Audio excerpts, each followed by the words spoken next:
Well, it's being called a rare win for gun control advocates today. In a divide decision here, the nation's highest court ruled against firearm straw purchases. Should America be concerned about the division, though, within the court system? And we will head over to the Garden State, where Governor Chris Christie, he is facing off with state Democrats on ways to close a nearly $2 billion budget gap. Well, today I spoke with top lawmakers about the plans that are on the table. Some folks even talking about shutting down the government. And a new poll is out, and it shows, surprise, surprise, that Andrew Cuomo blowing away the competition here, holding a strong lead over Westchester County Exec Rob Astorino.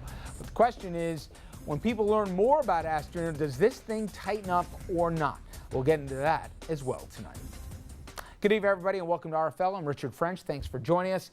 Well, this evening we begin with a conversation about guns, but surprisingly it's not about the latest tragedy, but instead about a ruling that came down from the highest court in the land. In a 5-4 decision, and that's a story in and of itself, Supreme Court found that federal law does not allow a straw purchaser to buy a gun from someone else, even if both people are eligible to own a gun. Gun buyers who plan to give the gun to somebody else must now fill out firearm federal forms indicating who, in fact, the final gun owner will be. And you don't have to look as to the roots of this. The tragedy in Newtown catapulted the straw purchase debate onto the national stage. All the guns used in the rampage were registered to the gunman's mother, who authorities say, in fact, bought the guns for her son. And a straw purchase is also what got guns into the hands of the shooters in the Columbine school massacre back in '98. A friend of the gunman bought shotguns and a high-point 9mm carbine at a gun show from unlicensed sellers, then gave them to the shooters.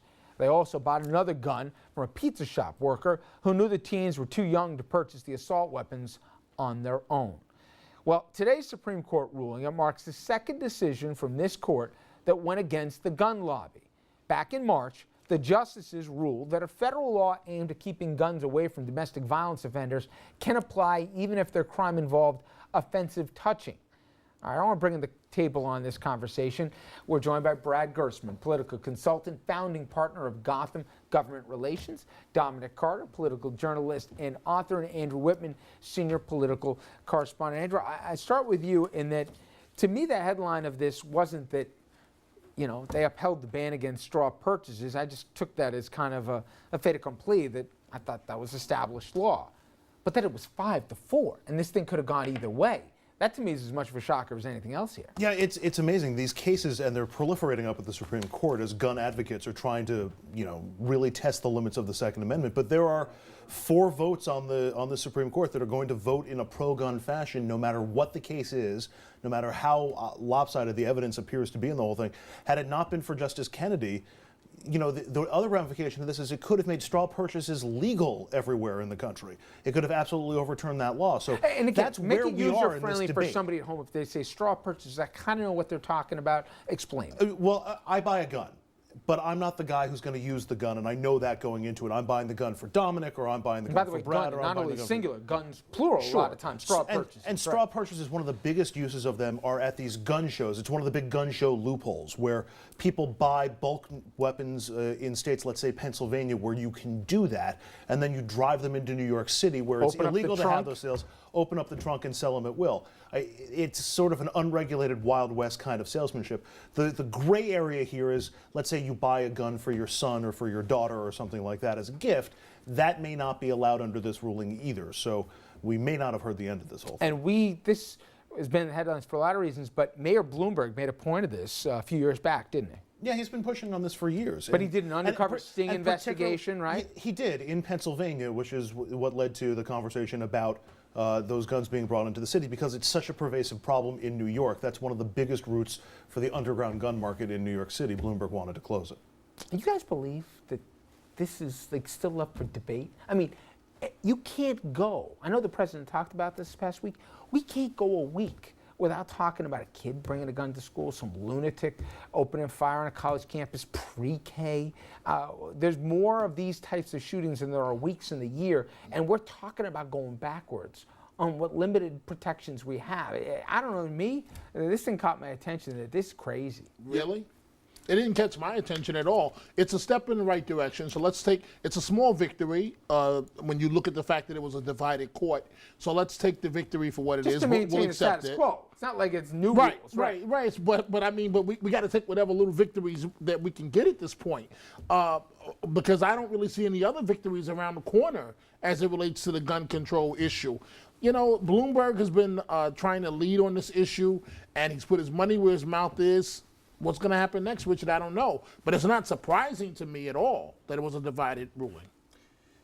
Yeah, I mean, there's 2 points. One is what you brought up. Am I surprised that there's, or is the public surprised that there is now a shooting a week, okay, in a public place that is just completely out of control? I'm not so sure I'm surprised at that because, we are weaponized to the teeth here in America. We have so many guns. And I've always thought is, why aren't there more of these terrible incidents? And I'm glad there hadn't been, but at this point, it's now happening. I think it's creating a scenario where there's copycat activities, and it's really getting ugly. So as long as we have this many weapons out there, the idea that they're going to be mass killings is inevitable. And we talked about the difficulty or lack thereof to get your hands on guns here, but bringing them out in public is another issue we talked about last week. We talked a lot about this so-called open carry gun protests. Now, if you want to know what I'm talking about, take a look at this picture here, right? This isn't some guy's basement. These two geniuses are at a Chipotle restaurant at lunchtime in Texas. They're carrying assault weapons, and what they're doing, while moronic, is completely legal. Gun owners have the legal right to carry weapons in broad daylight in public, testing the gun policies and the patience of businesses, employees, and yes, if you're in front of them online trying to get a burrito. Well, tonight, we see the impact on police and just how scary these situations are for the people most at risk here from gun violence. Now, back in early May, a man in Kalamazoo, Michigan decided, hey, he was going to conduct his own open carry protest. He would take to the streets with an assault weapon. Now, after several 911 calls about this rocket scientist, police responded, and take a look at what happened. Can you set that down real quick and talk to me? Okay. Well, you can't cross the street like that. Yes, you are being detained right now. You're crossing the street illegally. Place the weapon down on the ground, please. Place the weapon down on the ground. I just want to talk to you walking around here scaring people, man. I understand your rights, and I'm not trying to violate your rights. Okay, but you're crossing the street, marching around. You can't cross the street like that. Well, you need to put the weapon down before I talk to you. We don't need to go this route, man. I'm not coming near you with a rifle shouldered on you. No, you're not free to go. Right now, you're committing a crime of resisting and obstructing. So now you've stepped up to a misdemeanor crime. I don't want to shoot you. I'm not here to do that. I'm not here to do that, man. Eventually, the man, I'm using that very liberally here, put the weapon down, was arrested for refusing to obey police orders, as you heard. Later released, all charges dropped, of course, and the rifle returned to the guy. We've had laws now that have changed on state levels where you can bring a gun into a bar, have a few drinks. You can bring a gun to church, of course, or any house of worship. You can bring guns into state parks, have them on college campuses, because what goes better with a kegger, right, than a semi-automatic weapon. And now people are going to bring them into Chipotle's in broad daylight. This is crazy. Think about how scary this is for police. You get a 911 call that there's a guy with an assault weapon standing on the street corner ranting around, talking about revolution and his rights and stuff like that. You have to respond like this guy could open fire at any time, because one press of that trigger and who knows how many bullets could come out. Everybody is in harm's way, including the cops who are cowering behind police cars as they're trying to talk to this guy, just to discern what's going on here. And I mean, tip of the hat to the officers in that, saying like, I understand you're just trying to demonstrate your rights, but at the same time, it's a major threat. I mean, it's one thing to do it at a Chipotle and to try to make your point and make a photo op. Every time that happens, one of the cops have to respond to this thing, and you never know. Those officers showed tremendous restraint. I was thinking the same. Tremendous restraint. To piggyback on Andrew's point, they don't know what's going to go on. They don't know what this nut job is going to do. Or he's got more firepower than they do. And all it takes is 1 second. And what if he has armor-piercing bullets and it can go through the door of the police car? Tremendous restraint, and something has to be done. All of us support, well, most of us support the Second Amendment right, but something's got to be done with these nut jobs in America that are going in full public view to make their point now. I was just thinking for a second. If that was in a different neighborhood, you know where I'm going with this? It would not have gone If that was in on New York City, they would have said one time, drop the gun, and then we know what would have happened right after that. Yeah, I Period. mean, this whole thing is putting police in a terrible situation, extremely dangerous. I mean, that's all that these people are accomplishing. The residents and the citizens are scared, but who's the one who has to respond? It's the police. So all they're doing is asking another armed militia to now face them down. But just getting back to where we were at the beginning of this segment, open carry is the law in a bunch of states, including in Michigan, including in Texas.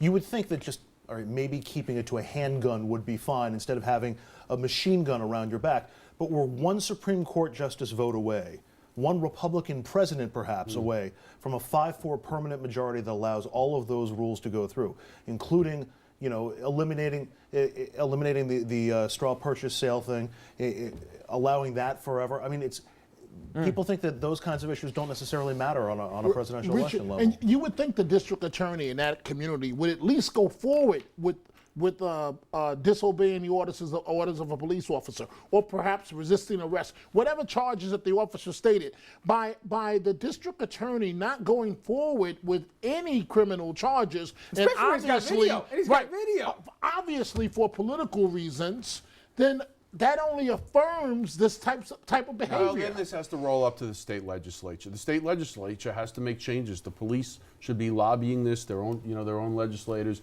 They're putting the police in danger. At the end of the day, that's a decision for the lawmakers as to whether or not they want to continue putting their own police in danger. And I'll only tell you this thing, I got a photo of those Chipotle guys sent to me from relatives that I have in Italy saying, what is going on in your country? Yeah, wow. The rest of the world thinks we're crazy about this. We're the best country in the world, but on this thing, we have lost our way. Okay, please head over to Facebook and Twitter and sound off on our question. What do you think? Should you be able to buy guns from somebody else without getting the proper authorization here? The Supreme Court weighed in, you weigh in as well. All right, coming up next here, we're going to be taking a look at 2 states, New York and New Jersey, where politics, whether it be polls or a fight, even the threat of a government shutdown, are on the table. We'll tell you about some of the numbers here and these 2 guys head-to-head come this fall.